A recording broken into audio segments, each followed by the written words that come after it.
Good morning, everybody. Welcome to the Top Woman Masterclass Part 2. We're going to talk about accelerating growth through what everybody's passion is here, gender empowerment. I have some amazing guests with us this morning. They are previous award winners of Top Woman Awards that happened in 2019. Just to give you a bit of an introduction, my name is Karla Fletcher. I'm the head of marketing at Topco Media. Topco Media's purpose is really to create a trusted network of businesses and decision makers in South Africa. So today, we have been doing this for 25 years. We have recently just pivoted, as many companies have, to a digital version of eventing. We used to fly around the country, and now we can do it from our own home. So a couple of house rules for everybody who's joining us is, this is a positive forum. We want to keep it positive. This is about sharing success, and this is about how do we accelerate success within the country. So just to give you a bit of a background about what Topco do, we run awards and conferences, publications, podcasts, masterclass, and really at the essence of what we're trying to do is get companies to do more business with one another through a trusted network and accelerate growth. Our purpose for Top Women is very much the same. We're focused on how we can get entrepreneurs to do more business and link up with top businesswomen within the country. We have an awards and a conference where we share insights and recognize the top leaders in gender empowerment on the 1st and 2nd of October 2020. That will be a virtual event, and for today only, we are running a special package for people who want to be involved in the conference. We will also be opening up nominations to South Africa, but we have, seeing though that we have gone digital, we are going to be expanding that opportunity to the rest of Africa and globally. So next week we'll be launching on our media platforms the conference program. There are some really exciting speakers that we've got coming from all around the world, being one of the top 20 countries in the world globally for the gender gap. South Africa is going to invite some of the other top 20 countries to talk about their success stories. These are some of the platforms that Top Woman has been running with in our partnership with Standard Bank. And today, what we're here for are speakers, Natasha, Parmanand, who is the Managing Director of Legal and Regulatory Affairs and Labor Relations for FedEx. They are the winner of the Top Gender Empowered Business of the Year 2019. Vanisha Balgobind is the Head Executive of Human Resources at Exaro. They won the Top Gender Empowered Organization for Resources in 2019. And we have Cassim, who is the CEO of Vodacom Financial and Digital Services, and she is the winner of the Young Achiever under Top 40 Top Woman for 2019. Welcome, ladies. I am really excited to have you here this morning, and I think everybody else is as well. If you just give me a second, technology is not my forte, and I just need to escape from this. Okay. So, ladies, welcome. Thank you for joining us today. I just want to say that I myself am really honored to have you be part of this discussion. I think we are, with our goal last year, we had a reach of 97 million through our digital and face-to-face platforms. And our goal this year is to impact over 10,000 entrepreneurs and top businesswomen and bring them together so that we can accelerate growth in Africa. And understandably, the reason why you are here is because you have achieved some phenomenal things. I've read your stories, we've gone through your motivations, I'm going to start with Mariam. Mariam, you have managed to turn a non-existing department at Vodacom Financial Services from nothing to a 1 billion rand turnover within 2 years. And I think, I know that attribution of success doesn't just come from your time at Vodacom, but other companies too, and your history there. I mean, please, just where does this, first of all, where does this major ambition come from, and how did you do it? Thank you, Karla. Well, firstly, good morning to everyone who's joined us today, and thank you for joining us in this very virtual way and allowing us to share our personal success stories with you. I must just say, Karla, before I start, that it's just an awesome feeling to be on a panel with just women. I haven't really, experienced that for a very long time.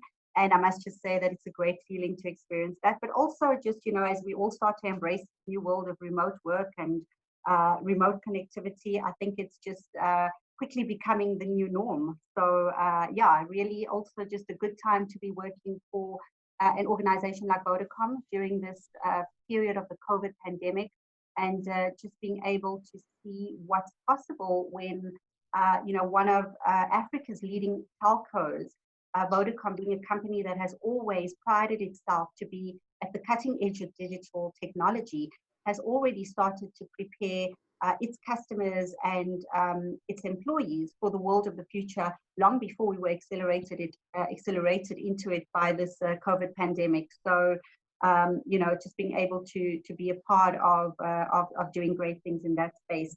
But maybe just to go back to Vodacom Financial Services. So for a little bit of context, who is Vodacom Financial Services? Well, Vodacom Financial Services is Vodacom's fintech arm, just over 3.5 years old. It's quite interesting. That's really when I joined the business 3.5 years ago.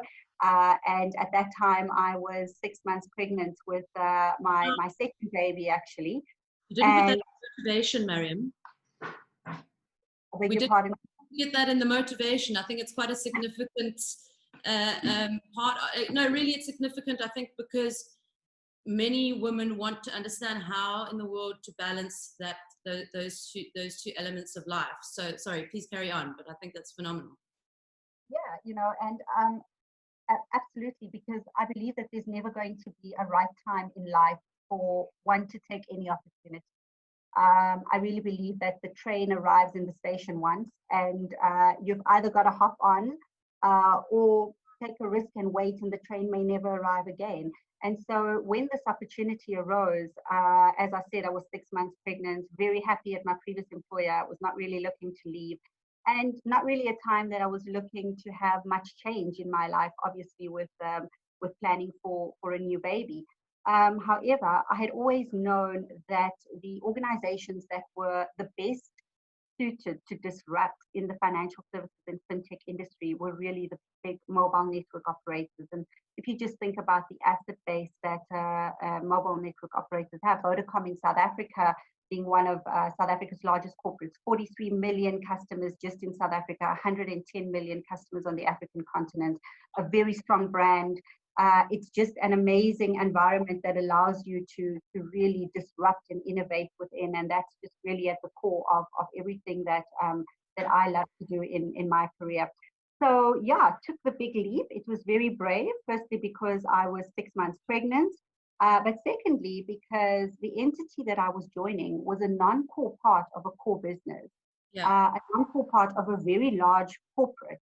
And this little business was actually loss-making at the time. So it was loss-making of approximately 100 million rand a year, had 30 employees, a very small customer base, about 1 million customers. And I had put my hand up for this challenge to step in and help turn it around. And very proud to say that 3.5 years later, we've turned that into correct you, Karla, it's not a 1 billion rand revenue business. It's actually a 1 billion rand profit business. So a significant contribution now. An audience. a really great contributor now to the Vodacom group. We have gone from being loss-making to now contributing up to 7% of Vodacom group profit. We've grown that to a customer base of just over 12 million customers. So the financial services business has 12 million customers, many of whom use our products and services on a daily basis. And so, that's just been a great growth story. We've grown it from a team of 30 people to now being over 200 employees within this division, and looking to employ another 100. As you would have seen on the back of our Alipay announcement, which was done last week, where Vodacom Financial Services has partnered with Alipay globally to really bring the super app capability to South Africa. And that's really just been our brainchild in terms of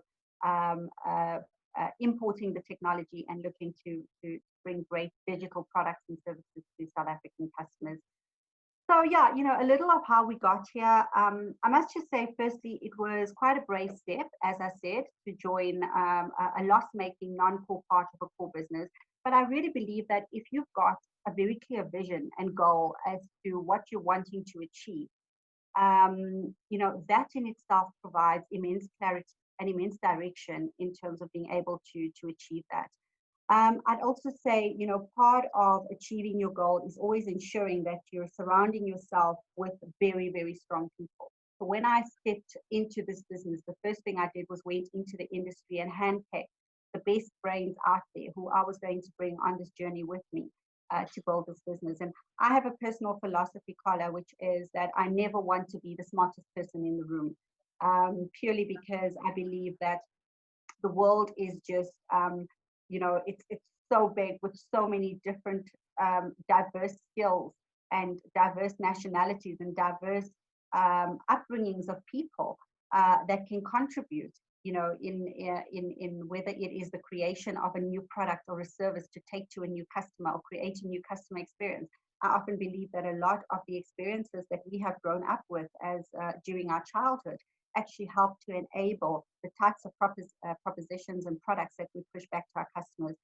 So I bring a lot of diversity into my executive team, into the boardroom with me, and I'm very, very big on gender diversity. So one thing that a target that I have set for myself is that I would always try to have an equal balance, if not more bias, of female to male representation on my executive committee. Currently, 50% of my executive committee are female, and that's something I'm very proud of. And we have over 50% of the entire team being female as well. And I really think that female. That's why it works so well. Absolutely. Absolutely. I think, but, jokes aside, I think females bring, women bring a very natural instinct and a very emotional instinct into the types of products and services that we deliver. And I really believe that the world is going towards customer centricity. It's no longer just about developing a product in the ivory tower and trying to push that product back to customers. Absolutely not. It's about putting the customer first and really developing the proposition around the customer.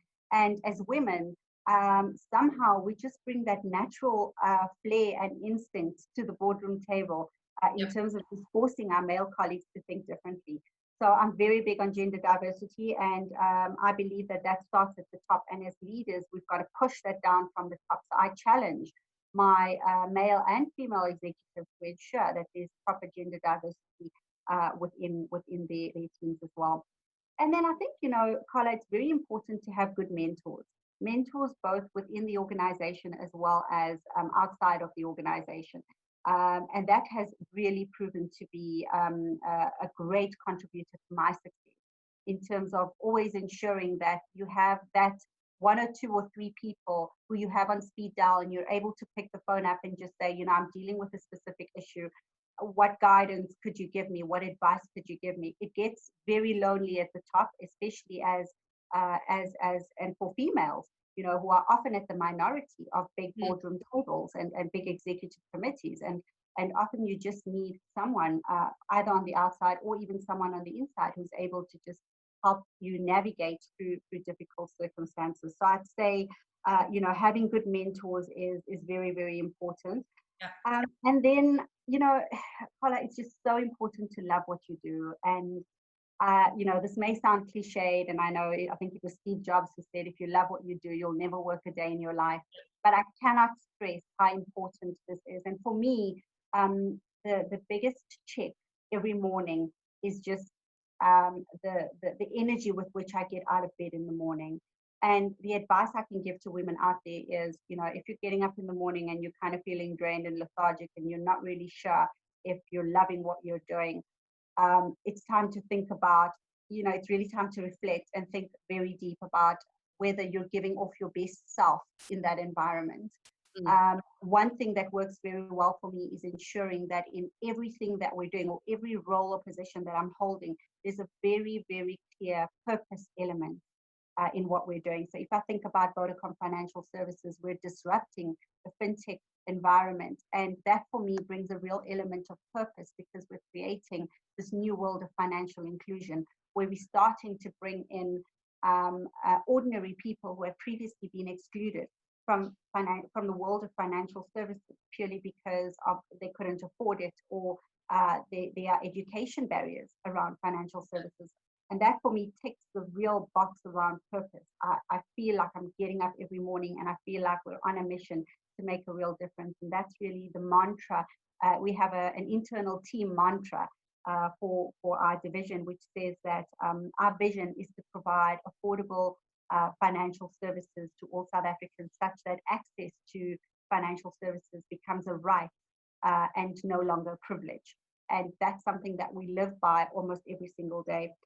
And yeah, I think, you know, the last, well, maybe you know, just two more points around team culture. Team culture is incredibly important. And I think that talks a lot to what I mentioned about having a diverse team and bringing in different skill sets. And, you know, humility and self-awareness, especially as we, you know, leaders get to the top. It's always important to conduct whatever you're doing with the right level of humility, because I think that keeps you grounded, and having self-awareness of who you are and how you show up, you know, in different interactions becomes very important. And then my last point, just with being a woman and trying to manage everything, and it goes to your, you know, initial point around me taking this role whilst being pregnant, is, you know, as women, I think we live on a, and career women in particular, or women who have chosen to have a career or go out and work, etc. We live with a lot of guilt every single day. And, you know, the biggest piece of advice I can give to women out there is that there are always going to be trade-offs in life. And I personally believe that you know, I believe more in quality of time as opposed to quantity of time with my kids. And that for me, you know, allows me to be sufficiently stimulated as a mom, such that when I'm with my kids, I'm able to be the best mom, or when I'm with my husband, I'm able to be the best wife that I can be in that situation. And if you continuously live with guilt, you will you'll end up disappointing on both sides, because when you're at work, you want to be at home, and when you're with your kids, you'll feel guilty about not working. And it's, you know, there's always a trade-off in life. And so yeah, you know, I'd say set yourself you know, timelines or sort of guidelines in terms of the number of hours you want to spend with your kids every day, and make sure that you get the best out of those. Make sure that at that time the phones are off, no access to emails, etc., and you're giving them undivided attention. And just have a good support system if possible, you know, because support systems help us as professional women as well.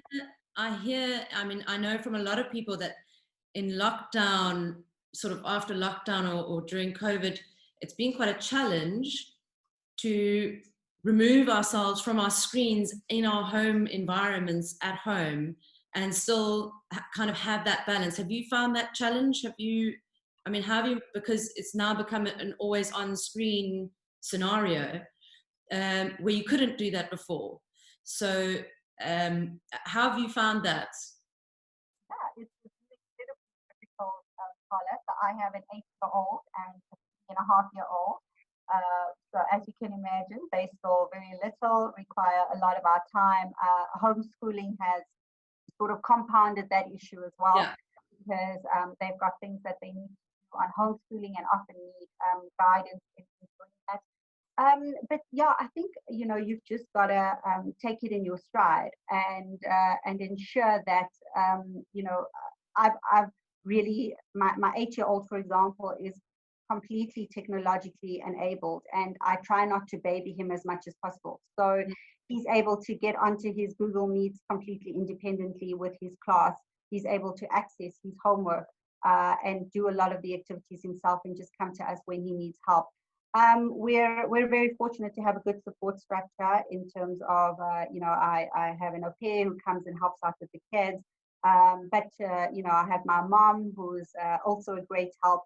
But during lockdown, it's been difficult because she hasn't been able to come to us. So it has been challenging. But you just kind of make it work. And I think as women, we multitask. I mean, I was laughing the other day because my 3-year-old had this, you know, play phone, and she's walking around, and every time someone would speak, she's like, shh, shh, I'm on a call, and that's obviously just mimicking me, you know. But yeah, I think you know, it's just also ensured that everyone who's now on these Zoom calls has had to become a lot more tolerant of everyone else. So if I'm on a call with a team member and I can hear kids screaming in the background, as a leader, you know, my comment is often, oh, well, we've got someone else there who's also got an opinion and wants to tell us what they think about this product, you know. And that's just, you've just got to try. This has really put us into something that was unimaginable, a situation that was unimaginable. And as good leaders, you've just got to adapt and try and manage everything in a close to normal way while still trying to be sane. No, brilliant. So just to everybody who's joining or has joined, I don't know if you can see on the right-hand column of your screen, there is a chat section where you are welcome to put in, I see these people messaging from East London, Durban, Johannesburg, Komaki, some people from Essentia, I think some FedEx fans, some Exaro fans. So you've all managed to spread the word very well within your organizations. Well done, ladies. I love it when ladies support other ladies. We are going to use that panel to enter into a Q&A once we've just gone through some of my questions, because I'm the host, so I get to do what I want first. So no, I'm joking. So I'm going to move on to Natasha next. Natasha Parmanand is really part of a phenomenal company. They won the top gender empowered business of the year in 2019. I know empowerment is at the core of what they do. Last week we had a top empowerment awards. They won again there. So Natasha, congratulations for last week, first of all. Second of all, what's your secret to success, really? I mean, it's phenomenal that you have not just done this once, but you are retaining this level of achievement. So Karla, thank you very much first for affording us the opportunity to speak. For those that have dialed in, thank you. It's an honor, it's very humbling to be on this platform. I think it's great that we have a panel of women and being hosted by a woman, which is amazing, because generally the men like to moderate the discussions between women. So I think it's great that we have you here. So thank you. I've got 3 brothers, so I know how to do this really, really well. I'm born for this. The secret for success, I think, you know, FedEx is one of the largest, most successful global express companies in the world. We have in excess of 500,000 employees spanning 220 countries and territories which we serve.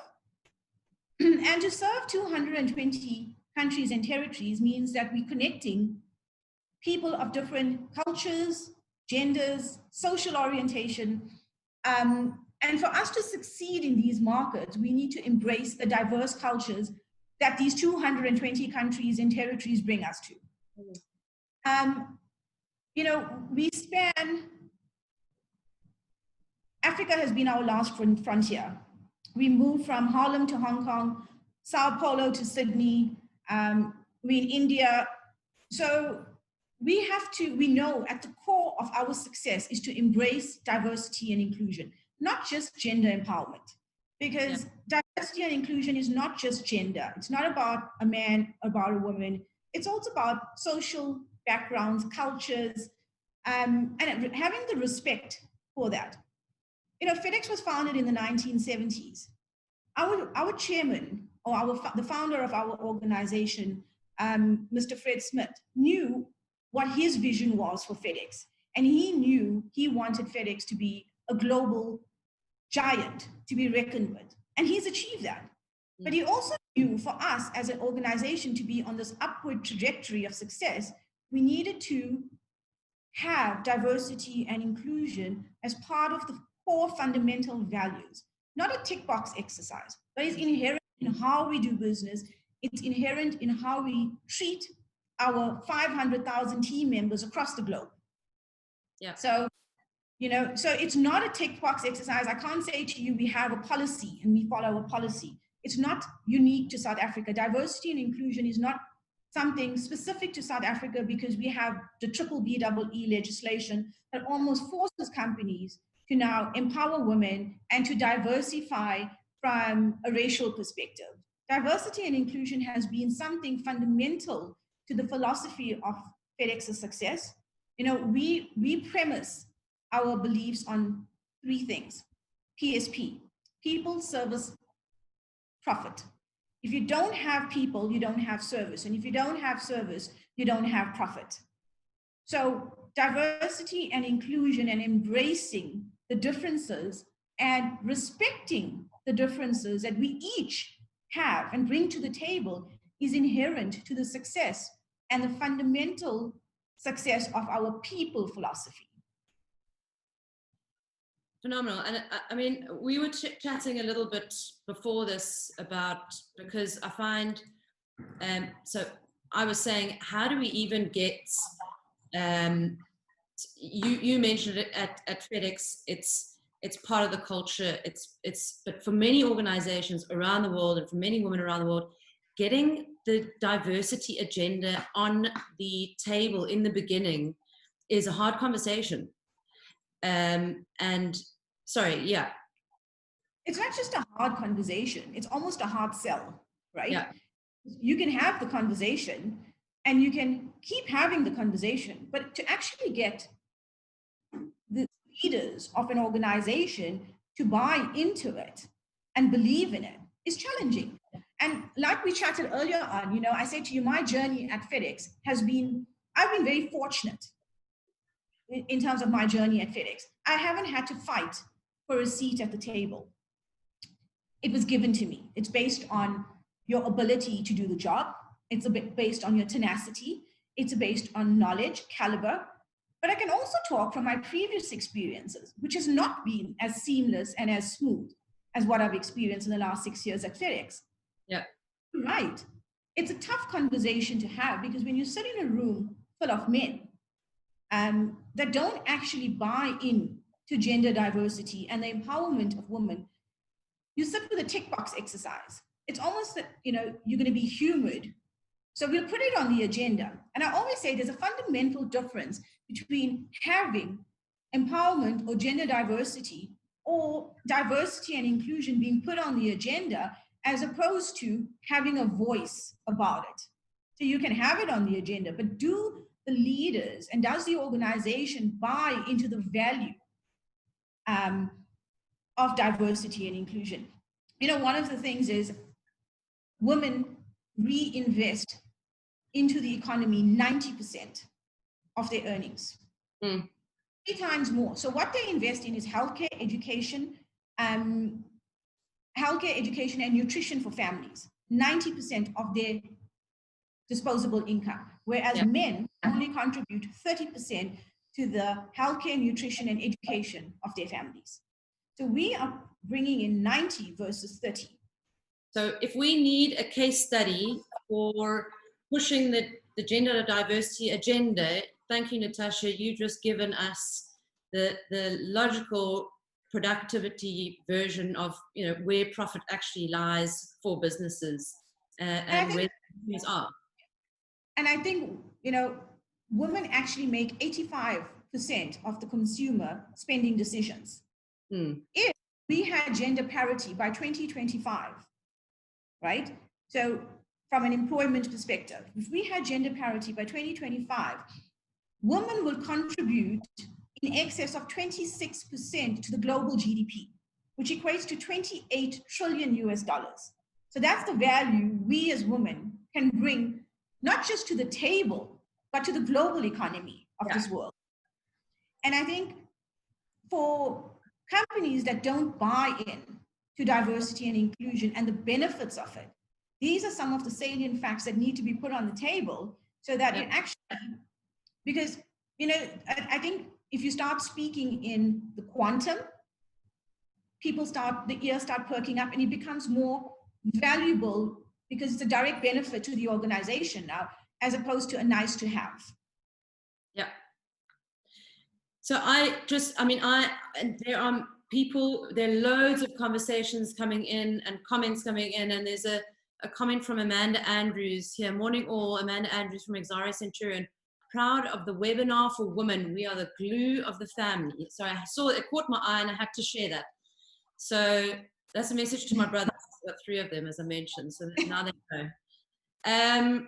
Ladies, Vanisha, I want to come to you next, and it's a last but not least situation, because I believe you probably got, where in your industry, one of the biggest challenges, a highly male-dominated industry, huge workforce, and to come out and have an award around gender empowerment is quite an achievement.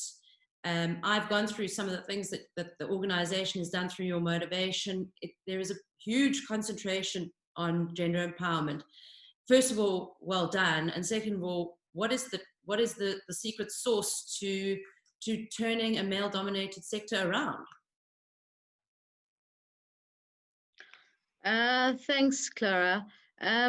Firstly, thank you for allowing me the privilege on behalf of Exaro to be sitting on this panel and contributing and sharing what we're doing in the mining industry.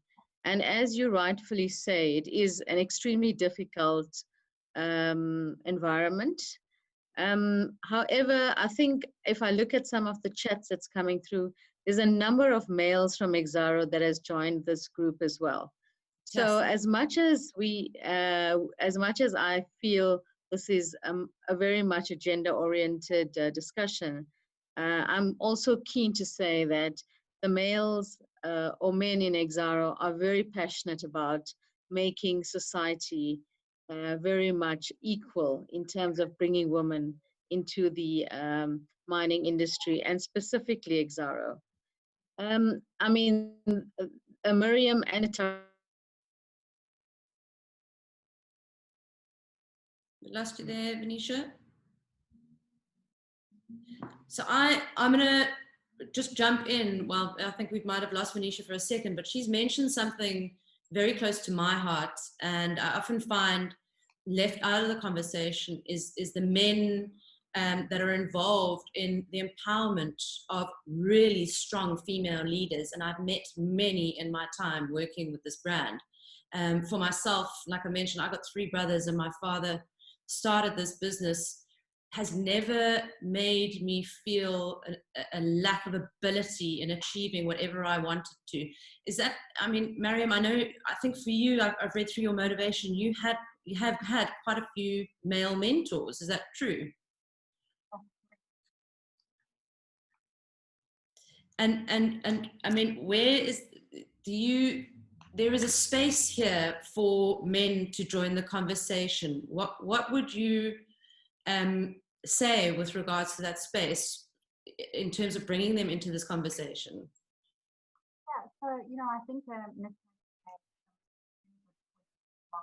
how do we start gender diversity into actual execution, as opposed to just being PowerPoint presentations and papers submitted into the Exco report, because that's the the correct thing to do Yeah. from an administrative point of view. And I think, as female leaders who have actually been successful in getting to the top, we have an equal responsibility to ensure that we're helping to enforce these diversity agendas within the organization. So to give you an example, one of the things I've pushed for within Vodacom is that I personally believe that every single male executive should, whenever we talk about gender diversity, it's always around how we as women need to go for courses to sort of understand how to navigate this male-dominated world. But I believe that this thing should be, toppled on its head almost and said, well, how do we take our male counterparts along the journey with us? Yeah. And how do we ensure that they are adequately trained as well to understand that, if you're at a boardroom table and there are 8 men and 2 women at the table, how do you sometimes exercise self-awareness and invite females into the conversation? Invite them to share what their opinion is, because often, and it's by no mistake of their own. It's just, it's just genetically how we're wired in terms of male versus female. So I do believe that, that becomes quite important in terms of ensuring that our male colleagues are also given the requisite tools for self-awareness to be able to invite females into whether it's conversations, whether it's decision-making processes, etc. And then just to talk to the point of male mentors, that becomes quite important as well, because for and often for young females who are trying to climb the corporate ladder, you often need, the male perspective on how things are perceived. And I have found that with personally having I've had female mentors as well, but I've also had very strong male mentors, and they've been able to give me, very good guidelines, tips, ideas on how to navigate through what is, and could be in big corporates, a very, very daunting world. Thank you, Mariam. Vanisha, are you back with us? We lost you for a second. Sorry, Mariam. Mariam, I think it's my Vodacom connection that's dropping me. So apologies for that. Yes, I think what I wanted to say is that the CEO is very much aligned, to driving not only gender empowerment, but diversity and inclusion together with our board. And it's been really an awesome, amazing journey that we are embarking on.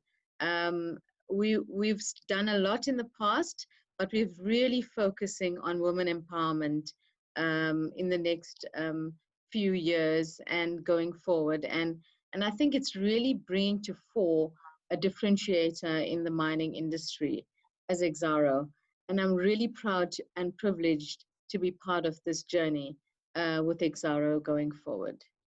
Coming back to male counterparts, I think Mariam also mentioned it as I caught some of the conversation. It is something that you need to almost position to take people along with you in this journey.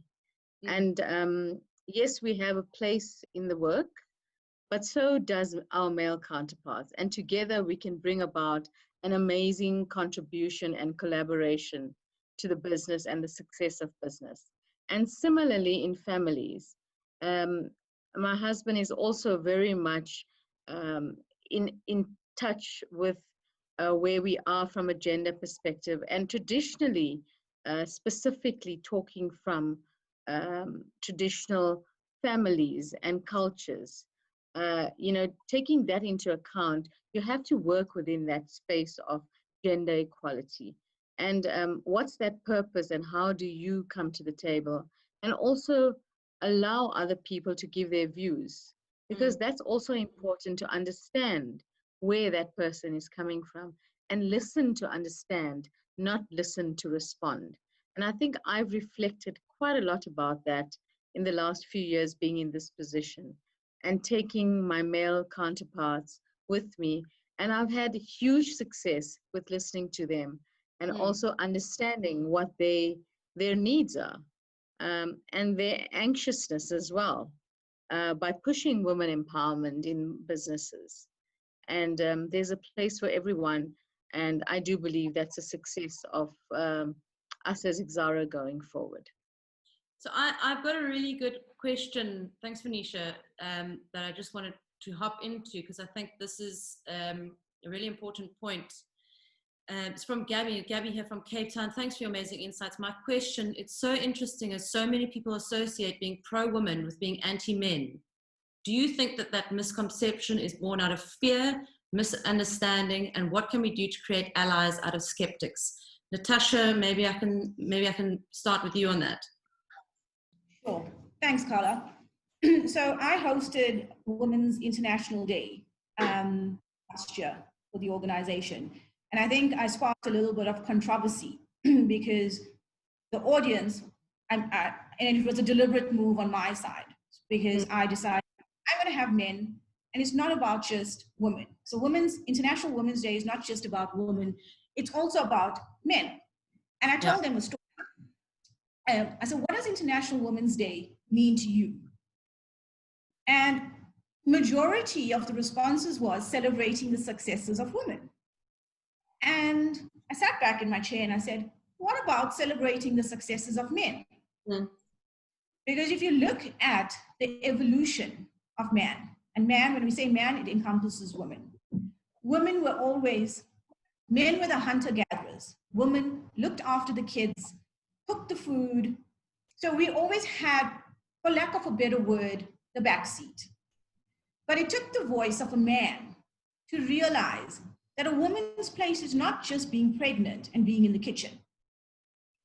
It took a voice of a man to garner the voice of other men, to put women forward as well, and to say, why are we now boxing women into being a mother, a nurturer? Because they can do that and do what we do as well. So it's not it's an education thing, because we shouldn't be anti-men, because it is the voice of a man.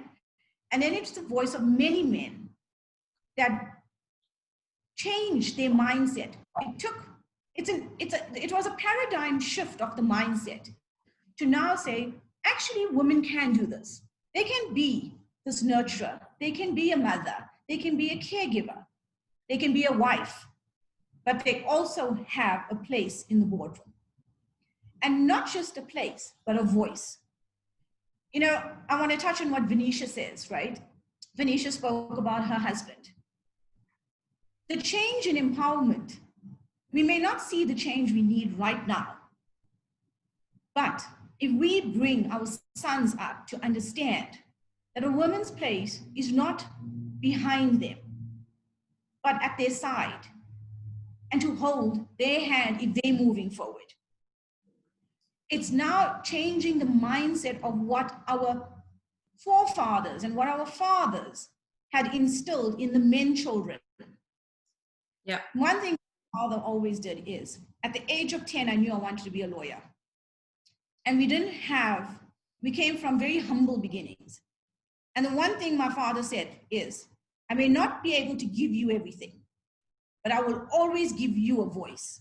And never forget that your voice may create a ripple that will have a change for one person. And if you can influence one person's life, you're changing one person who will have the potential to influence many others' lives. You know, I got goosebumps from that, Natasha, and I can think a couple of other people did as well. So, but yeah, powerful. You know, when you speak about success is not just being a successful woman in a boardroom, because what encompasses success? Not just having a voice, not being a leader. It's also balancing the personal aspects of your life, being a mother, I'm a mother, I'm a wife. I'm very fortunate that I have a husband who holds my hand through this, has held my hand through the journey, but I also have a husband where I really have my down days, who pulls me up. I have a mom who's grown up in traditional culture, but is the backbone of our family, you know? So I really believe we need a change in the mindset. My first mentor in my career is a male. Mm. I learned from him is invaluable, and he's still my mentor up till today. So I really do concur that we cannot disregard our male counterparts, nor now change the tables where we fought for a place is to now take that place away from them. We need to find our own space and our own synergies to make, to create and to produce a more refined, a more successful, a more beneficial outcome for those that may not necessarily have a voice not right now. Mm. So this brings me to another question, and I think, who was it? Sorry, give me a second. Ariel says, what are each of you doing in your respective personal and professional capacities to raise future female leaders? And I think this is a really important, I think many women find this, from my engagement, find this a challenge, because there is a bit of a, I don't want to say the word hierarchy complex, or can often become a sort of stand up or a threat in leadership positions, or, you know, from mother to daughter-in-law type of scenarios. Can I just get a comment from each of you around, you know, your thoughts on that? Let me start with Mariam.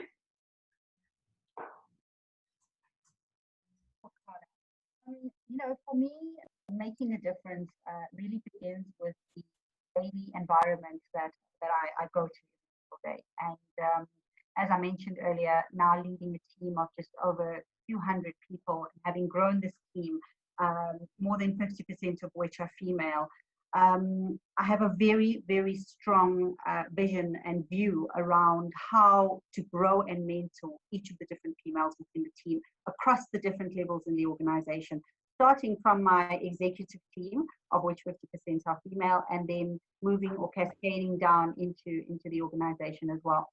I think often, you know, and this has been one of the comments that I've received quite a lot, is that a lot of women within junior levels, especially of organizations, feel that females at the top are unapproachable or almost untouchable in terms of, okay, so you've gotten to the top. Have you just become just like the other males around the table? And that for me, you know, was a really startling comment in terms of just how easily it is for us as women to become unapproachable as we get to the top. And that is the one reason why I make conscious efforts to ensure that whether it is from an open door policy point of view, whether it is from anyone being able to reach me on my mobile phone at any point in time, requiring advice, requiring guidance, you know, is able to access my knowledge and my mentorship in this regard. Then taking that a step further, you know, I make a conscious effort in terms of ensuring when we get to quarterly reviews and looking at how we are grooming internal talent, or where we have positions available because people may have resigned, always ensuring that we're trying to grow internal talent and trying to position our internal female talent for those next positions as and when they become available. And so, you know, it's really, for me, this notion of charity starts at home. And how do I ensure that the place that I'm going to and spending almost 12 hours of my day, obviously pre-COVID when you have the physical interaction, but also during this COVID pandemic, still ensuring that you're in touch with your female colleagues, you're giving them the requisite support that they need. To ensure that you know that they're always performing at their best. And then lastly, you know, just to make a point around how do we enable our female employees to be able to do it all? Because whilst there's a place for women in the workplace, there is still an expectation at home, and I think a natural instinct whereby women are still seen to be you know, the primary caregivers, or have to be responsible for ensuring there's dinner on the table. And you know, in that regard, how do you create a a support structure within the organization that helps females to be able to attend a 6 p.m. meeting and not have to decline because they've got to pick the kids up from school. Because I believe that it's less about the males in the organization finding excuses for not employing females because females are either busy with their kids or can't work late hours or can't work over weekends, etc. But more about saying, if we want to have a meeting at 6 p.m., it's not about, well, we shouldn't have the meeting because females can't attend, but it's more about saying, as an organization, how do we equip females with maybe an au pair service, a trusted au pair service that they can tap into, such that if there is a meeting that's needed at 6 p.m., women can still be at the meeting knowing that my kids have been taken care of, have been picked up and dropped off in a safe way, and I'm able to still be at the table with my male counterparts and add value to whatever discussion it is. So, I do think times are changing in terms of how we balance this world between men and women. And I think as women and as women rising to the top, we have a really big responsibility to inform the changes that need to be made to enable that. Yeah, really, I like the idea of the au pair service. And I think this is where a lot of, somebody mentioned it, and we'll get to it in a minute, but how are we, after COVID, looking at the balance of who's looking after the children and who's working? And I from what I've seen, it doesn't, I don't think it's being left to only the women home providers any longer. I'm getting a sense that men actually are kind of standing up and diving into that role. So Vanisha, do you have any comments regarding how you are actively assisting women in growth and mentorship, etc.? Yeah, I think firstly, I just want to talk about my feistiness of my daughter, that I think she gets that from her mom, that is growing up to be such an independent young woman, that it amazes me to see that. And I'm so amazed that she is so independent and so full of confidence whilst being in high school. So I think kudos to my husband to actually give her the voice in the family and playing that role. And I really think that's what grounds changes in how society can actually start changing. So firstly, it starts at home, and I think that's very critical, coming from an extremely traditional Indian background. So I think I want to put that on the table. And secondly, it's basically work. My mantra to the women or the young individuals or the women in our mining operations, where I lead up the Women in Mining Committee, is to say to them, please do not be a victim. You have a voice, and be empowered and show what you can do, and don't be afraid to say your say. Don't portray yourself as a victim, because I think you do have a contribution, and you need to be made to find the safe environment to make that contribution. And that is what I promote in Exaro, is to say, I am available for you, yes, but don't portray yourself as a victim. Don't tell me about all your problems. Tell me how we're going to go about resolving this and becoming a voice to be reckoned with, that people will take you seriously. And that is what I always promote. Empower yourselves and take control of your self-independence and your self-confidence, because that is, for me, where it all starts with. How do you portray yourself in the world of work? And how do you want to better yourself and develop yourself? Because the more independent women become, the more you can contribute to your gender-based violence initiatives, which is a key promotion factor that Exaro is now differentiating themselves with during Women's Month and going forward. And that is something that we're really taking seriously. Not only that I'm passionate about it, but the board and the organization as well. And if women can take back that for themselves, I do think that they will have a voice and they will be heard and they will be able to be independent and say, listen, this is not right what you're actually doing to me. So gender-based violence, and yes, it does go both ways. So that is my mantra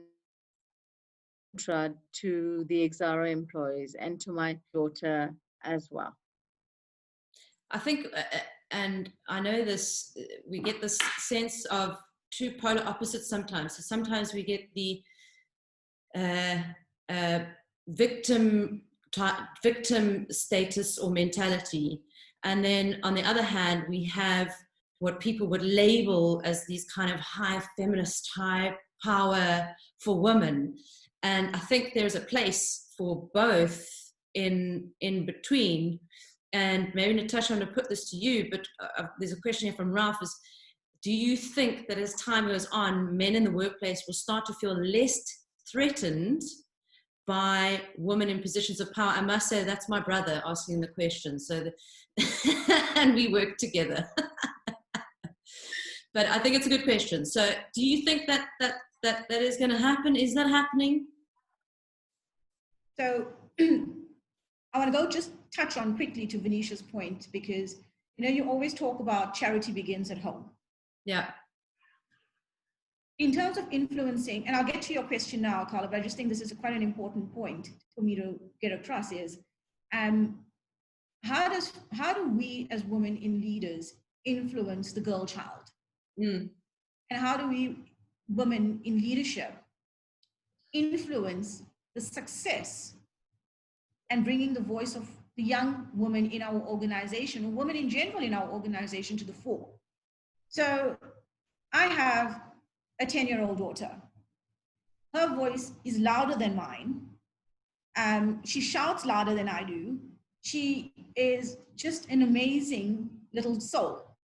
But if I think back to myself at her age, it's chalk and cheese.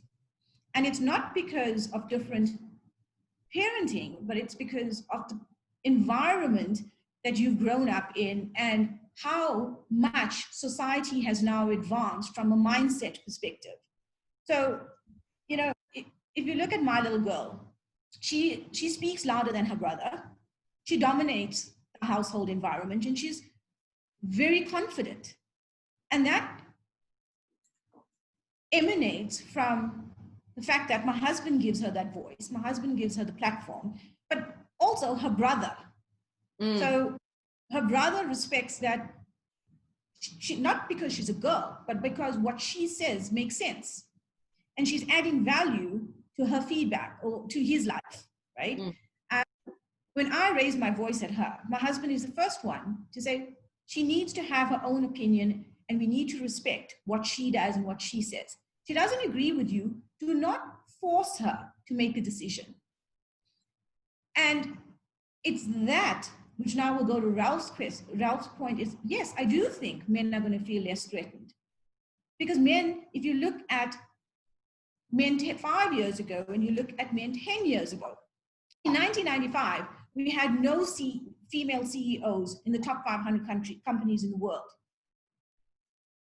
In 1995. As of last year, we have 21 CEOs in the world's largest corporations, which show we're still far, far behind. We're nowhere near what we should be. But in 2019 versus 1995, you're already seeing a change in mindset, and you're already seeing an evolutionary thinking of men. And again, it goes to my point of a man having a voice and now starting to understand the value of women in corporate, in corporates. What does FedEx do to empower women? And again, I start with the girl child. So one of my passions is the youth. it's something I'm extremely passionate about. I'm extremely passionate about giving youth opportunities. And I'm very blessed that the organization that I'm in bought into that vision. So I didn't have to fight. I didn't have to break down barriers. Bought into the vision of empowering youth. Corporate South Africa wants youth to have experience before they walk into the door. But no one wants to give you an opportunity to get experience.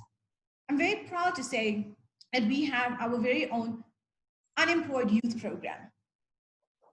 And as the transport sector, we don't get BBBEE points for it. It's only now being dispensed that you can. We've been doing this for the last 3 years. Okay. So we're not doing it because we have to. We're doing it because we want to, and it's the right thing to do.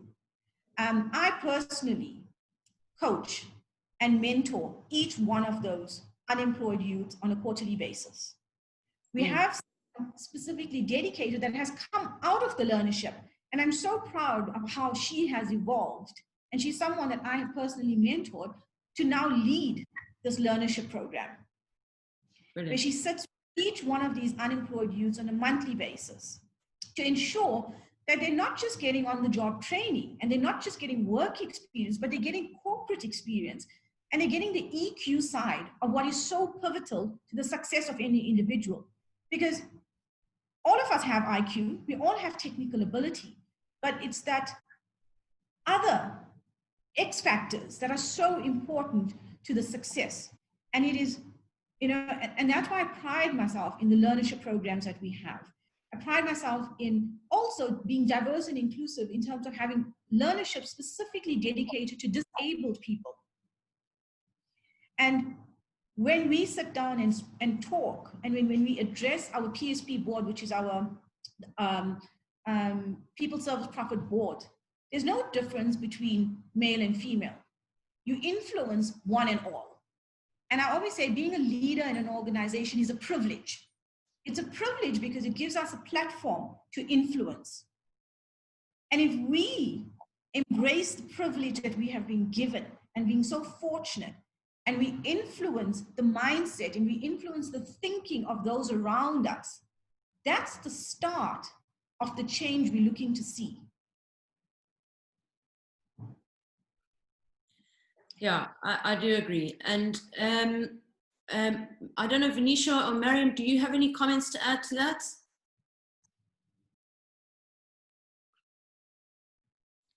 I think, Karla, yes, Natasha's making a very key point in terms of young talent coming up. And I think Exaro is also on the, well, we've been successful for many years now, bringing in talent into the organization from our learnerships and Bursa programs into the young talent.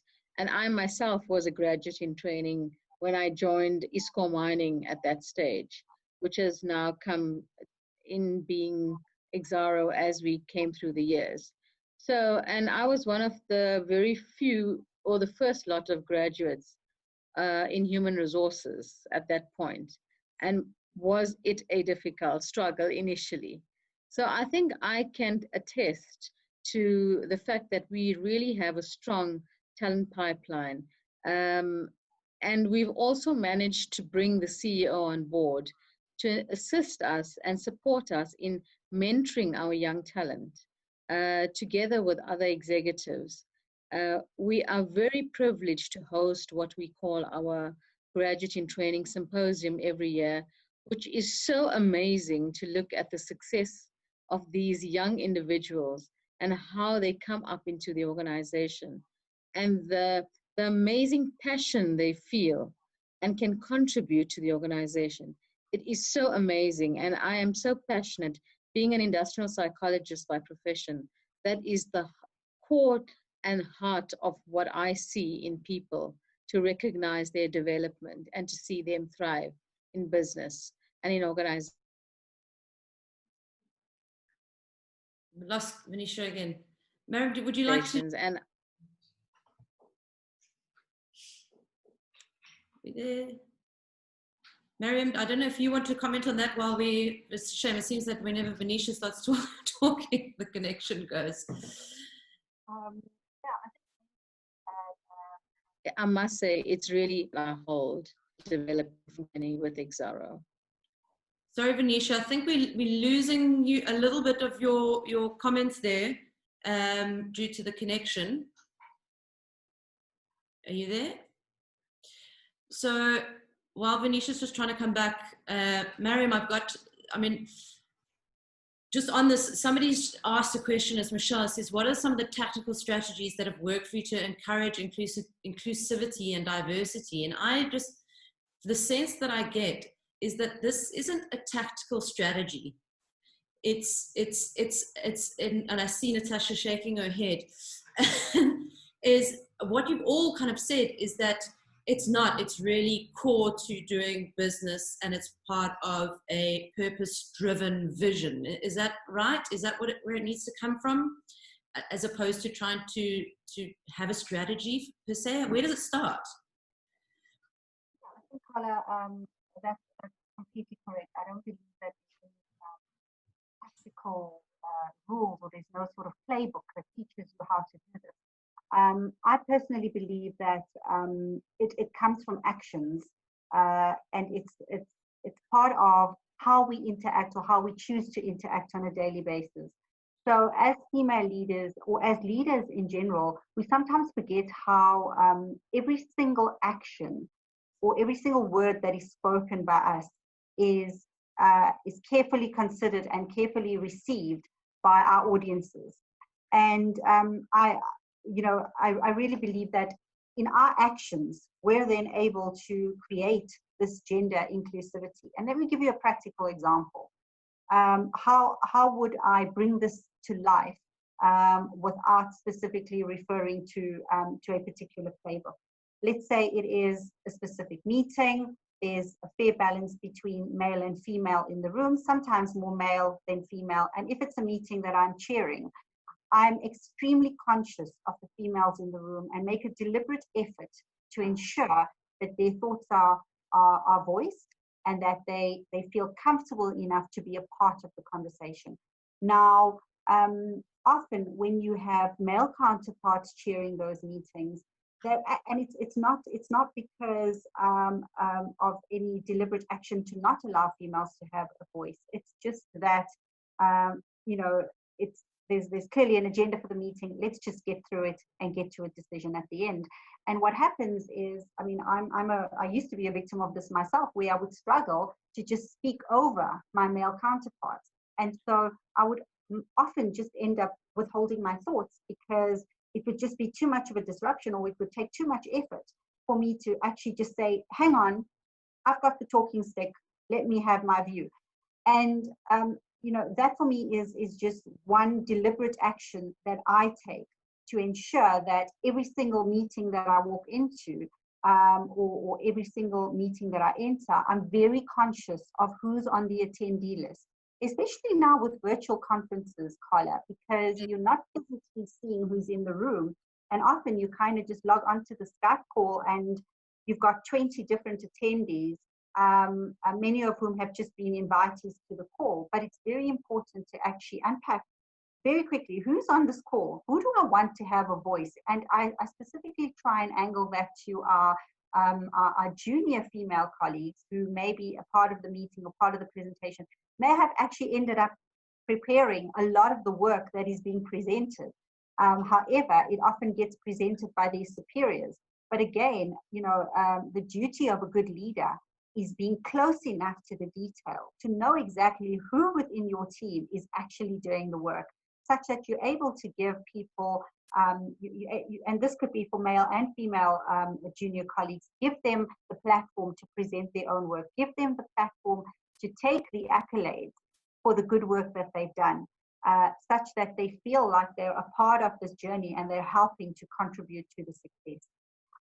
So that's definitely some of the deliberate actions that I take. I also take it upward a level. So whenever we've got meetings, or I've got meetings which include our CEO or other executive members of the Vodacom group, I ensure that I try and include as many young females into the meeting with me, even if they're just coming under observation.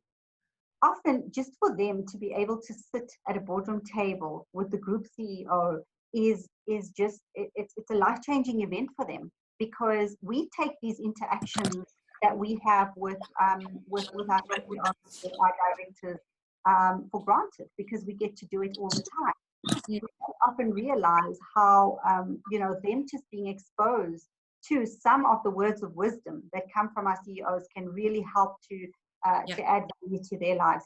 And so I really believe it's an inclusive approach, both from the bottom up, but also, in terms of taking them up with you into really senior executive sessions that you have, even if it's just on an observation basis.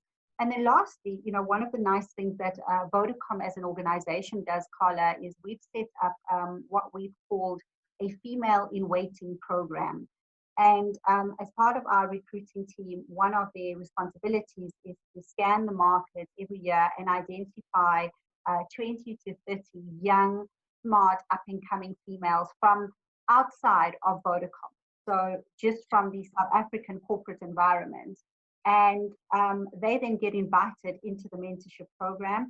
We then have quarterly interactions with them, whereby we do different, female breakfasts, giving them advice on mentorship, etc. But it's also then a grooming process for them in the event that they're wanting to take up a profession within the telecom space. More often than not, they just end up progressing within their own organizations, but they're able to link back to Vodacom top leadership mentorship that we then offer to them. So that's quite a nice program which extends outside of what we do for female employees at Vodacom. And I mean, a fortunate one. It's like to be able to get that kind of access is a privilege, really, in many ways. So Vanisha, just something for you that came up, and it says, what is Exxaro doing to encourage the young females to get more interest in the mining sector? We've lost her again. Okay. I don't know, Natasha, for you, I mean, you're in the logistics sort of, do we say the logistics sector? Yes. And I guess probably a similar, not necessarily male dominated, but to attract females to that sector. What are you guys doing? So actually, Karla, just to correct you, the logistics sector is extremely male dominated. Okay. Really, really male dominated. You'll find a sprinkling of women in leadership in the transport sector.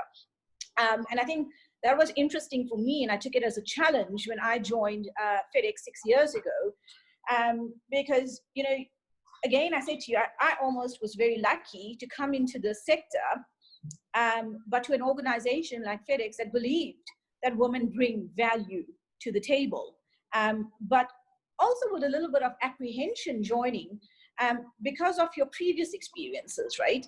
So it was not as seamless, it was not as easy.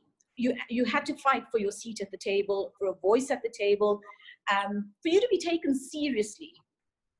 So what does FedEx do to ensure that women at the table are heard?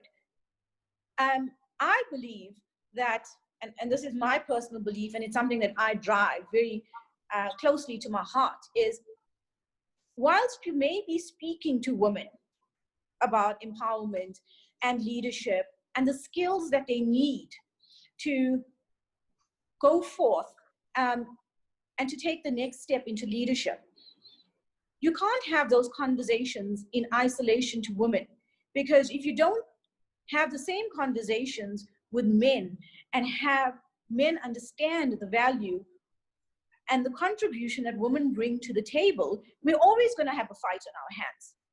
So I don't want to propagate to women that if you have 1 to 10, and if you do 1 to 10, you're gonna get ahead and you're gonna achieve.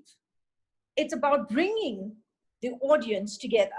So you bring men and women together, where men can start realizing and seeing the benefits of a woman, of women at the table. And it's not just women at the table, but it's women in all facets of your organization. Yeah. Because remember, we as leaders might be at the top, but you have to start somewhere to get to the top. So you got to start bringing and having these inclusive discussions from the bottom to the top, so that as your bottom starts growing and your talent pipeline starts growing, you're sitting with people of the same mindset. And I go back to conclude is, if you're having these discussions and these trainings in isolation to women specific, women are always going to have hurdles to climb, because you're not taking men on that journey with you. And by the same token, while we're trying to have men understand the value of women at the table, it is fundamental that women also understand the value of men at the table. Yeah, 100%. So, because you don't want to be in a position in 50 years where we are now pushing women empowerment, and in 50 years' time, we're going to sit and have another discussion where our daughters and our sons are going to be at the table, and you're going to have a mini Karla trying to facilitate a discussion on men empowerment. because we're not taking this journey together. We're not being inclusive, and we're not being intentional in what we're doing. And that's key, is you need to be intentional. You have, and it's not, and I just want to go back to your question about strategy. Strategy, there should never be a diversity and inclusion strategy, because you're always going to then walk with a script. Yeah. And you're gonna, okay, have I done this? Tick. Have I done that? Tick. So your actions do not speak to your heart. Yeah. So you have to, the strategy of a company should be the beliefs of a company, which means if you believe in it as a person, and I'm going to speak to you very personally when I say this.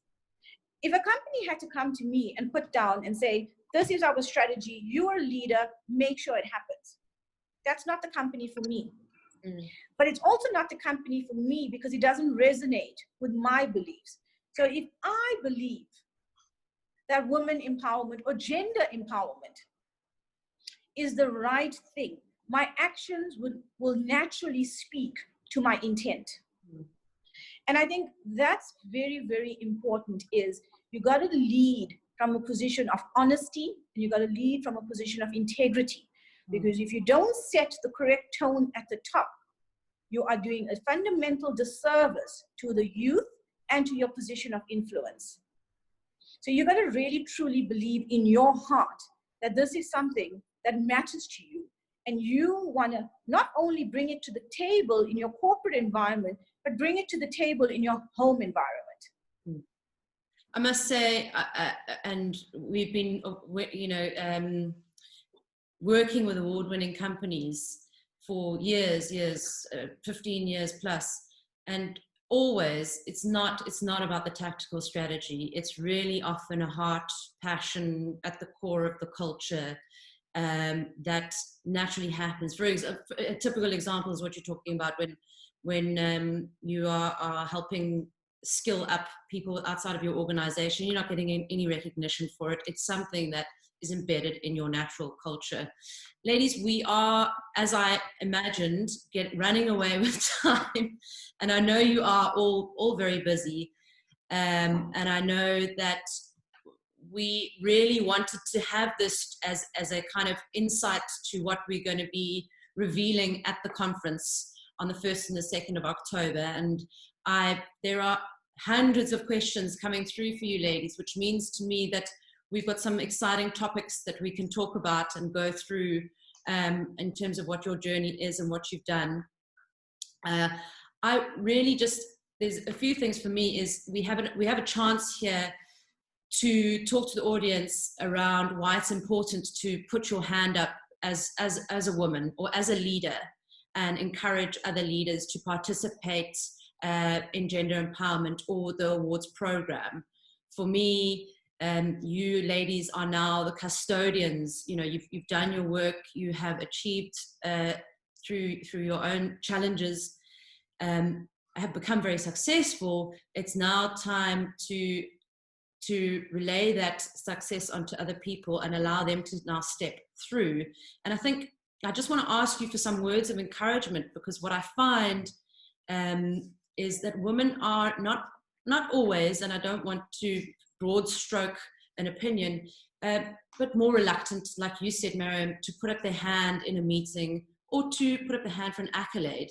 And I just wanted to ask you ladies just to, you know, from your perspective, why it's so important that we share our successes and we share what we're doing as women and for gender empowerment. Let me start with Natasha. You want to go first? Sorry. Sure, Karla. See, women normally put their hands up, you see, or yeah. So here we go. Okay. One of the things that I've learned early in life: don't learn from your own mistakes. Learn from the mistakes of others. So we as women, why must you take the crown off someone's head when you can straighten it? So it's fun. It's just critical if we sitting here together having a discussion about gender empowerment. It means nothing to anyone in this audience if we're not going to share not just the recipes for success, but how we've moved forward from failures, right? Because failures are not actually failures. If we change our mindset, and I'm reading a book by Dr. Carol S. Dweck on mindset. And if we move away from a fixed mindset to a growth mindset, you don't see it as a failure. You see it as a challenge to succeed. Yeah. It's an opportunity to learn. It's an opportunity for development. So I can give you stories of my success, but it may not necessarily be the recipe for your success. But there could be one thing from that that's going to change the way you see things and how you move forward. And that's why it's very important for us to share. If you speak to my 10-year-old daughter, or you speak to anyone in my team, and you ask them, what is my motto in life? It's very simple. Knowledge is power. Because if you have the knowledge and you have the confidence in terms of what you're speaking about, you don't need to raise your voice. You don't need to fight for your place. So if you understand your business, you understand yourself, you understand where you're going and how you're going to get there, your voice will be heard. So you don't need to put a man's voice down because you need a woman's voice to be heard. You will speak from a position of confidence. You will speak from a position of knowledge. And if you have the knowledge to understand all facets of your business, because remember, in a corporate environment or in any environment, not just corporate, even in your personal environment, you can very easily become siloed. And you can very easily become a master of your area. But how are you a true leader that talks to strategy and talks to vision to take this company to the next level? And remember, the asset of a company is people. So how do I take my people to the next level? I need to understand my business. And my business is not just me being a managing director of legal, regulatory affairs, and labor relations. My role in this company is to understand all aspects of the business so that when I sit down at a table with my peers and my colleagues, I don't just speak to legal, I speak to all different positions, which means when I contribute to the table and I bring my voice to the table, I'm bringing a very holistic view. And if I have a holistic view of the business, I can challenge any other person in the room. So if a man wants to raise his voice louder than mine because he may be in a different department or in a different specialty, if I have the knowledge, I have the capability, I have the ability, and I have the aptitude to challenge him which then means that I am in a position of, I don't like the word power, but I'm in a position where I can hold my own. I don't need to just hold my own in my own area of expertise, because I understand all aspects. I can challenge anyone and I can contribute better. And that's important. And all my team members will tell you, one of the most important thing that I drive home with them is knowledge is power.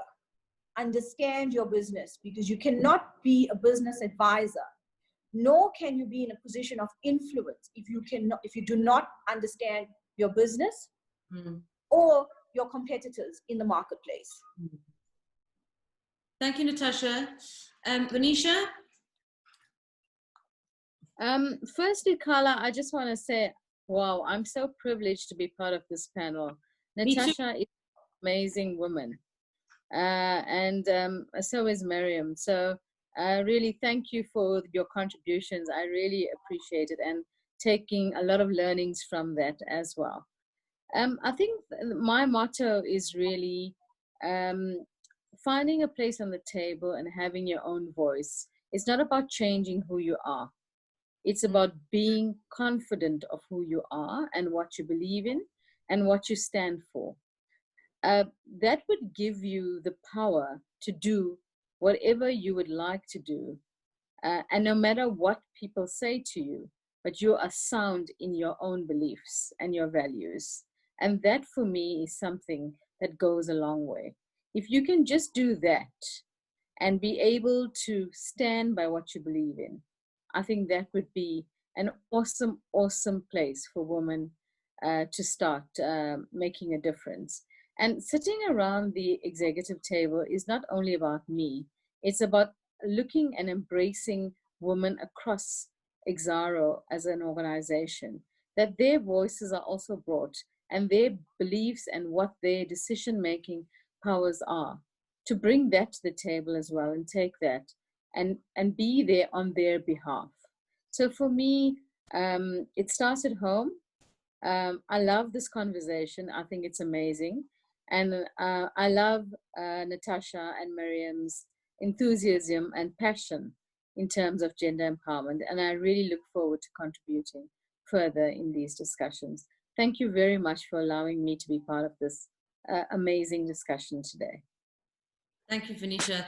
It's been a privilege for everybody to have all of you here. Mariam? Yeah, thanks, Karla. I think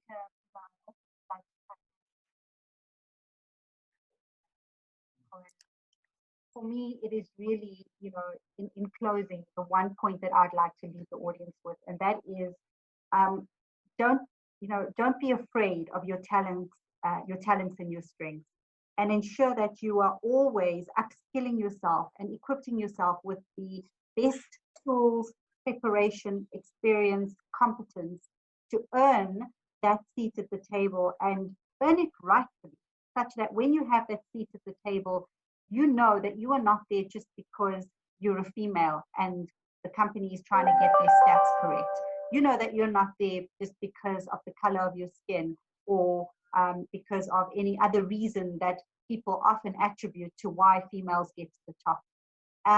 Also, adequate, as females, I often say we have an unfair advantage over our male counterparts in that we always ensure that we are adequately prepared before meetings in a lot of detail. And if you continuously do that, you will ensure that you are never caught off guard. You are always the subject matter expert of your area, and no one can challenge you on that. And I think that becomes quite important. And then maybe the last point, Karla, is, as a little girl, whenever I would return home from school with my report card and hand it over to my dad, and, it was always an average of about 90%. And his key words to me would always be, well done, my girl, but how are you now going to use this, use what you've been blessed with to benefit other people? And his comments to me were always, or his mantra to me was always, every right has an obligation in life. And if you have been blessed with this right of whatever it is, whatever talents you've been blessed with, you have an obligation to pay it forward. And I think if we all continued to take whatever our talents and strengths were and start to pay it forward, we'll definitely start to see some great traction and improvements in this area that we're discussing today. So thank you very much for having me on the panel with two such powerful women, Natasha and Vanisha, and it's really been a very refreshing morning. So thank you very much. Can't we start every morning this way? So no, ladies, thank you for your time. I know you are all very, very valuable contributors of the areas that you work in, inside and outside of the organizations. So your time is appreciated, that you have shared it with many people. There are some people asking if they're going to be recordings. Yes, this has been recorded. It will be on our social channels and we will distribute it out to everybody. There will also be follow-up communication about how to get involved with the awards if you want to become an entrant and potentially compete with one of our previous award alumni sitting here with us today. We would, love to see more and more women just putting their hand up and showcasing what they have done and having a voice, like we've said today. Ladies, thank you very much for your time. Thank you everybody who's been watching. We will see you on the 1st and the 2nd of October, and I'm sure we will have more discussions in between then and now. But thank you and have a great day to everybody. Ciao. Thank you. Thanks. Cheers, guys. Ladies.